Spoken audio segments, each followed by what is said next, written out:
Oke, halo, Assalamualaikum. Selamat pagi, siang, maupun sore. Sebenarnya perkenalkan kami dari kelompok 11, Tuchel Sister. Dengan anggota yang pertama, saya Ken Kalangalkolobi, dengan NIM 135200110. Kemudian, lanjut. Saya Faiza Nadia, NIM 1352001.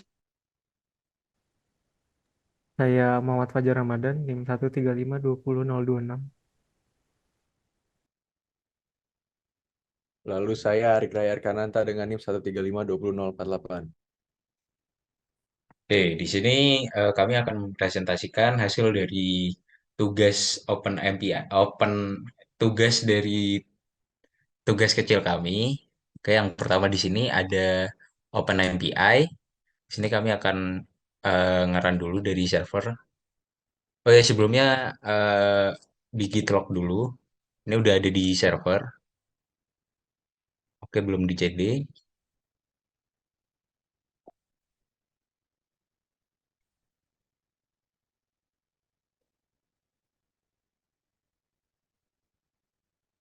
Ya, ini untuk yang terakhir. Ini, belum.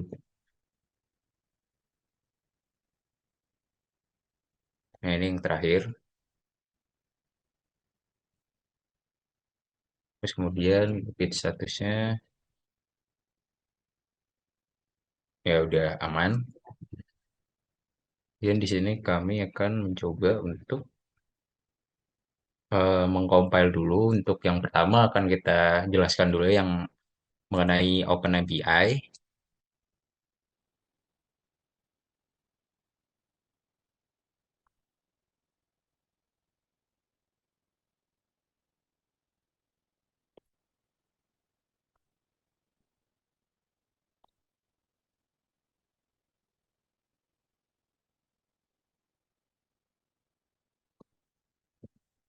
Di sini jadi compile, sudah kita cek hama juga, kemudian akan kami run terlebih dahulu.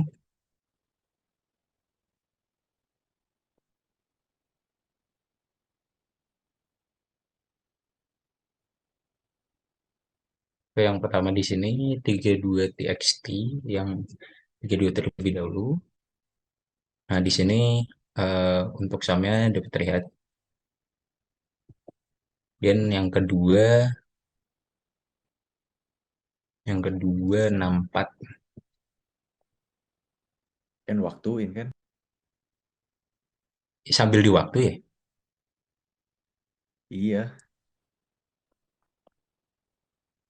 Oke, jadi yang pertama ada 32txt.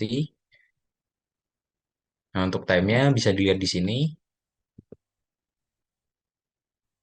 Untuk time-nya yang ada di sini itu segit ya 0,039 detik ya, ini karena filenya sedikit, jadi waktunya tidak terlalu signifikan bedanya. Kemudian yang kedua untuk 64txt. Nah, ini untuk waktunya dapat dilihat 0,062, itu lebih sedikit juga dari sini, cuma belum terlalu signifikan juga karena 64 masih terhitung kecil. Dan yang ketiga 128. Nah, untuk yang 128 mungkin sembari menunggu kita jelaskan dulu mengenai program kami.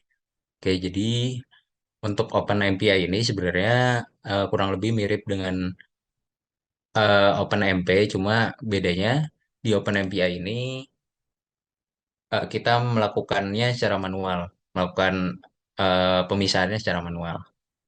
Sedangkan di OpenMP itu dilakukan oleh sistem langsung.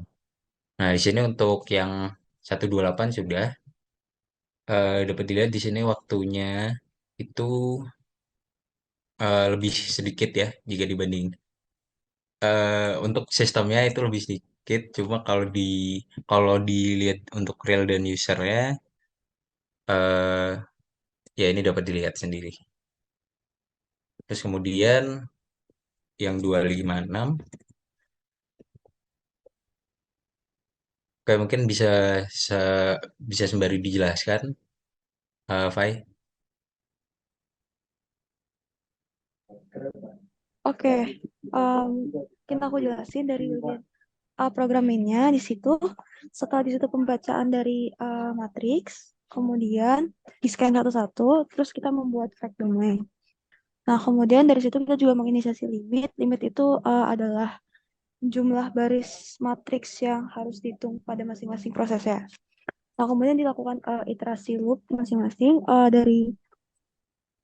dari matriks tersebut, terus kemudian dilakukan perhitungan DFT yang kemudian nanti dimasukkan ke elemen dari matriks fact domain tersebut. Kemudian lanjutnya dilakukan iterasi loop lagi yang pada baris 61. Kemudian di situ diambil satu persatu elemennya untuk kemudian dijumlahkan pada variabel sum. Selanjutnya dari sum tersebut dibagi dengan source size untuk didapatkan nilai rata-rata dari masing-masing. Oke, Oke, selanjutnya boleh dilanjutkan oleh teman saya, Ken. Oke, yang terakhir di sini kita menggunakan MPI reduce. Reduce itu kita gabungkan semuanya jadi satu di sum all ini untuk mendapatkan semua nilainya.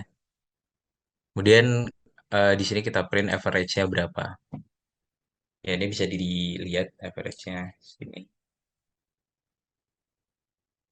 Oh iya, ini bakal dilakuin di prosesor yang nol, prosesor yang dikumpulin. Kurang lebih seperti itu.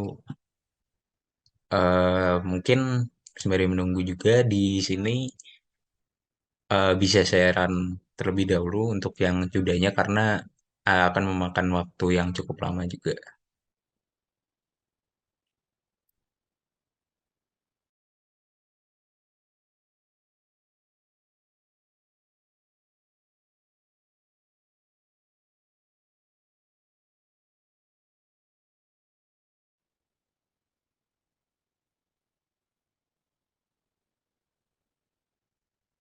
Upload paling kanan.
Nah, Nah, akhirnya. cakep.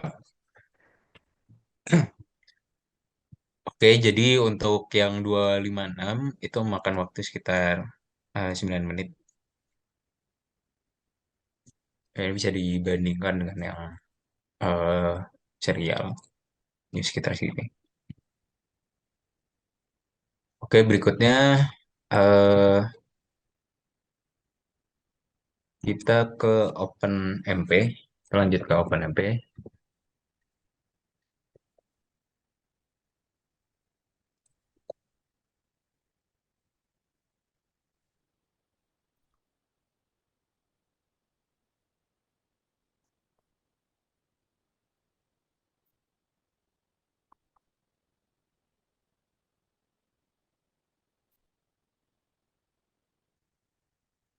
BTW, GCC-nya gimana, Jar?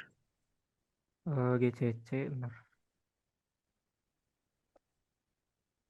Lupa, lupa, lupa. GCC, spasi, Oke, mp.c.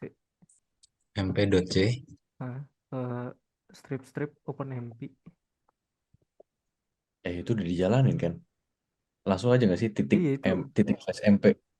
Oh itu udah GCC. Iya sih titik slash MP. Oh Oh, ya ininya, titik Nggak, slash. gak usah pakai GCC. langsung aja titik slash MP. Pakai time. Iya pakai time, sorry. Titik slash MP. Dah terus teks.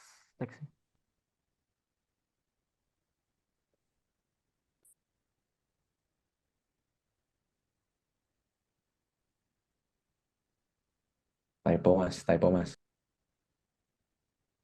Test script Apa? biasa sih. Oh, Ke underscore. oke, jadi untuk yang OpenMP akan dijelaskan oleh Fajar. Oke, baik. Jadi untuk yang pertama 32 txt, kita lanjut ke 64 txt. Coba bandingin sama serial lu kali. Oh iya benar benar. Saya mungkin Oke. balik lagi sebelumnya yang 32.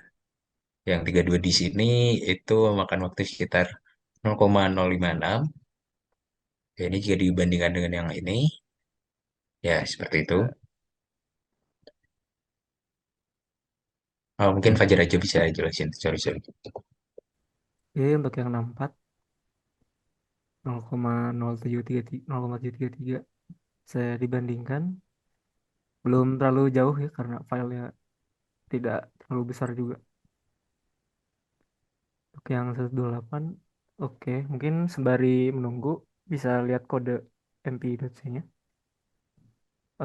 Seperti yang dibilang tadi, OpenMP sama OpenMPI sendiri itu programnya nggak beda jauh. Oke, sebentar udah bisa dilihat itu kayak 11 detik dibandingkan lebih turun sedikit. Perbedaan 1 detik lumayan mempengaruhi. Lanjut ke 256. Oke, lanjut untuk programnya sendiri itu hampir sama dengan OpenMPI, cuma perbedaannya adalah OpenMP ini menggunakan multi threading di mana threadnya itu juga kalau defaultnya sih kalau, 4 thread dibagi per 4 thread dan paralelisasinya juga dilakukan secara otomatis. Mungkin bisa dikatasin eh, kodenya. Untuk dalam DevTaya sendiri juga dilakukan paralelisasi menggunakan direktif Pragma OMP Parallel 4. Itu direktif dari OpenMP buat melakukan paralelisasi di antara threadnya. Di sini dia akan melakukan paralelisasi dalam menghitung rumus DFT-nya sendiri. Di bawahnya juga dilakukan paralelisasi kembali di bawah di dalam mainnya. Ada Pragma OMP Parallel 4 juga. Itu dilakukan paralelisasi dalam menghitung DFT dari input matrix yang diberikan. Reductionnya sendiri itu berarti bahwa paralel akan dilakukan akumulasi, penjumlahannya akan diakumulasikan di satu elemen dan nanti akan dikembalikan. Oke, sambil menunggu hasil 256.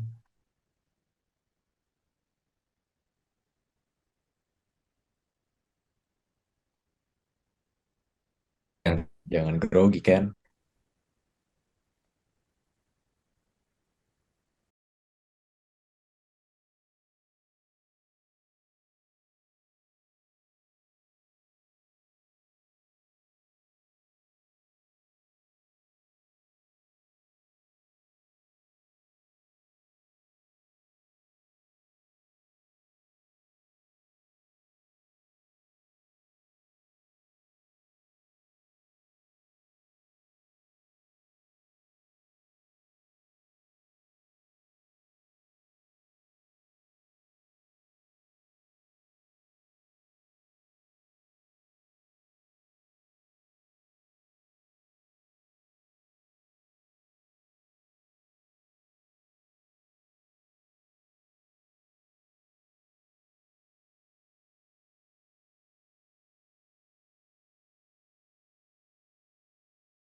Oh, itu dia udah Oke.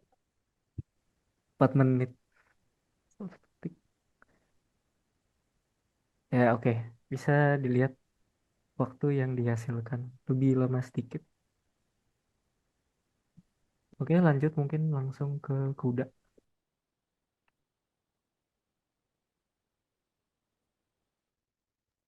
Oke, perkenalkan, saya 135200048 Arik Rai Arkananta. Di sini saya akan menjelaskan untuk proses keberjalanan kuda. Mungkin bisa dicek dulu apakah inisiasinya sudah selesai, setupnya. Mungkin bisa dibesarkan itu. Jangan di play lagi. Mungkin bisa di sebelah kiri setup, diklik yang panah ke kanannya. Terima kasih. Scroll, scroll. Oke, ya jadi setup sudah dijalankan. Untuk setupnya akan saya jelaskan secara singkat, mulai dari paling atas mungkin. Oke, jadi yang pertama-tama karena kami menjalankannya di Google Colab, kami menghapus semua driver bawaan yang diberikan oleh Google terlebih dahulu terkait kudanya. Lalu kita mau menjalankan apt auto remove dan juga apt get update untuk menghapus semua dependensi yang sudah tidak dibutuhkan. Lalu di bawahnya di sini kita menginstal driver CUDA yang langsung dari website NVIDIA-nya, developer.nvidia.com, dan kita install untuk versi yang terbarunya di sini. Lalu habis kita menginstal, di bawahnya kita menginstal untuk GCC dan G++ 7 karena di CUDA ini dibutuhkan maksimal yang versi 7. Dan setelah diinstal di sini memanggil dua komen supaya nanti GCC dan G++ defaultnya itu yang ada di runtime ini adalah yang versi 7. Sehingga waktu dipanggil CUDA yang terpanggil akan yang versi 7. Oke, mungkin bisa dicoba dulu untuk dijalankan.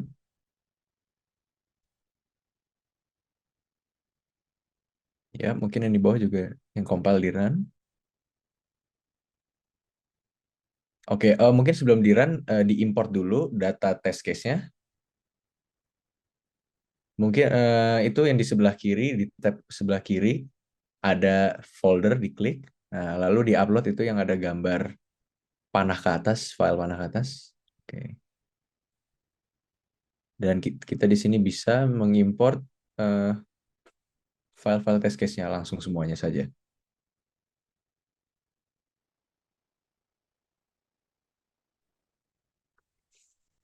Oke, kita run untuk yang 32 txt.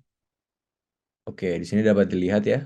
Waktu yang dijalankannya sekitar, untuk yang relay sekitar setengah detik. Dan dibandingkan dengan yang linear, dapat dilihat nampaknya lebih lambat ya. Namun karena waktunya sangat cepat, sepertinya tidak terlalu signifikan. Karena bisa jadi kelambatannya terjadi karena runtime ya, bukan di luar dari kode CUDA-nya sendiri. Mungkin kita run langsung untuk yang 64. Oke, dapat dilihat untuk waktu relay 0,5 detik.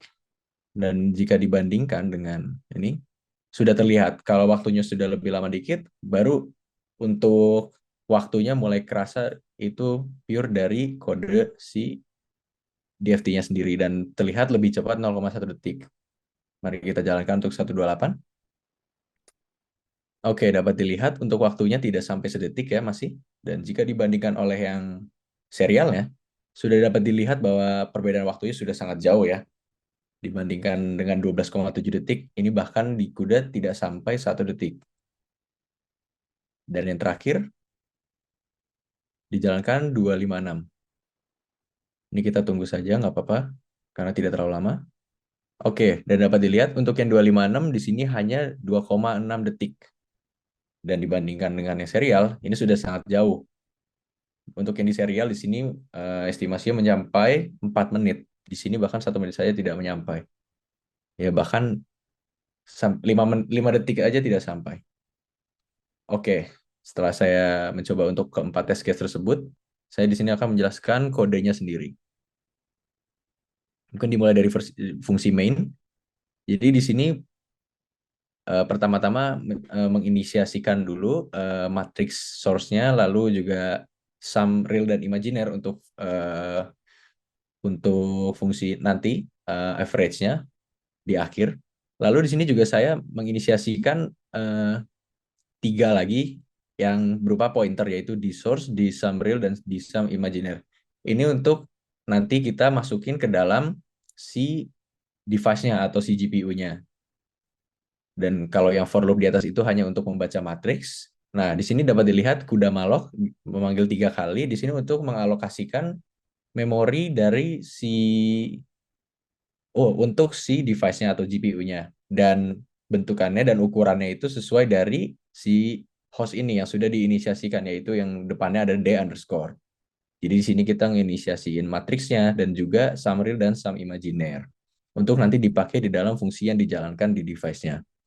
Lalu setelah dilaksanakan malloc, memory allocation, kita di sini memory copy ketiga-tiganya juga. Di sini untuk setelah kita mengalokasikan memorinya, kita mengisi nilai tersebut sesuai dengan nilai yang sudah kita inisiasikan di hostnya.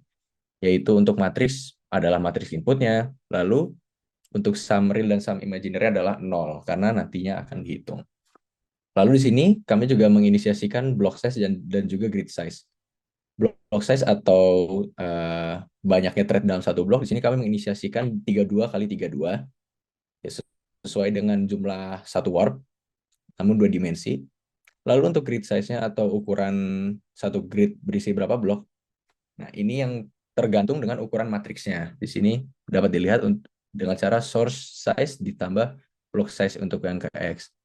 Nah, di sini dapat dilihat ada -1 karena untuk memastikan bahwa nantinya si jumlah thread semua bloknya ini tidak kurang dari jumlah elemen matriksnya. Jadi justru malah melebihi. Jadi mungkin ada beberapa thread yang tidak melakukan apa-apa. Tapi dengan demikian tidak kekurangan thread. Nah, setelah itu kami di sini memanggil global function yang nantinya akan dijalankan di device-nya sendiri. Nah, ini dia global function. Fungsi ini berfungsi untuk mengalokasikan tiap thread dengan untuk mengerjakan DFT untuk ke elemen keberapa. Jadi di sini ada K dan L. Elemen K itu untuk dia baris keberapa dan L untuk kolom keberapa karena matriks 2 dimensi. Di sini dihitung dari dia thread keberapa dari blok keberapa. Dapat dilihat. Dan lalu nantinya dipanggil fungsi DFT itu. Fungsi DFT ini kurang lebih sama daripada yang di serial, namun bedanya kami di sini tidak menggunakan angka kompleks number bawaan C karena itu tidak kompatibel untuk CUDA. Kami di sini menggunakan library trust yang sudah kompatibel dengan CUDA. Makanya di sini nantinya akan mereturn trust kompleks. Setelah tiap thread mengerjakan DFT ini untuk tiap elemennya, lalunya nanti dimasukkan ke dalam variabel bernama lokal yang bentuknya adalah hasil dari DFT tiap elemennya. Lalu nantinya tiap threadnya itu mengoutputkan elemennya, real dan imaginernya. Seperti algoritma yang sebelum-sebelumnya, seperti yang OpenMPI dan OpenMP seperti itu juga. Lalu setelah ngeprint itu semua, lalu dilakukan atomic double add. Sebenarnya ini fungsi buatan ya, tapi intinya ini untuk atomic add kepada 2 variabel, yaitu yang sum real-nya dan sum imaginer-nya. Di sini kenapa kami membuat fungsi sendiri buat atomic add-nya? Karena atomic add itu di CUDA itu nggak kompatibel, nggak semua versi CUDA itu kompatibel buat double atomic add-nya. Jadi ya kami sih membuat sendiri dengan memanfaatkan atomic chaos. Nah, setelah itu nanti bakal sudah di-assign ke dalam di sum real dan di sum imaginer, lalu fungsinya selesai. Lalu kembali ke mainnya. Setelah fungsi itu selesai dijalankan, kami menjalankan CUDA memory copy lagi 2 kali untuk mengcopy hasil dari variabel di sum real dan di sum imaginer ke dalam sum real dan sum imaginer yang ada di host kami. Setelah itu, 2 variabel yang ada di host itu kami bagi dengan source size-nya agar sum itu menjadi average atau rata-rata. Setelah itu kami mengoutputkan rata-ratanya untuk keduanya, the real dan imaginer. Lalu kode yang di bawah itu hanya untuk mengoutput jika terdapat error pada kudanya dan ngeprint errornya itu apa. Lalu yang paling bawah kita merilis memorinya, free memory ya, tiga-tiganya yang ada di dalam device atau GPU-nya, yaitu di Samril, di Sam Imaginer, dan di Source, karena sudah tidak dipakai. Dan sekian dari penjelasan kode CUDA kami. Dan mungkin karena sudah semua dijelaskan, kami akhiri demo tubes kami, demo tucil kami. Kurang lebih mohon maaf. Selamat pagi, siang, sore, atau malam.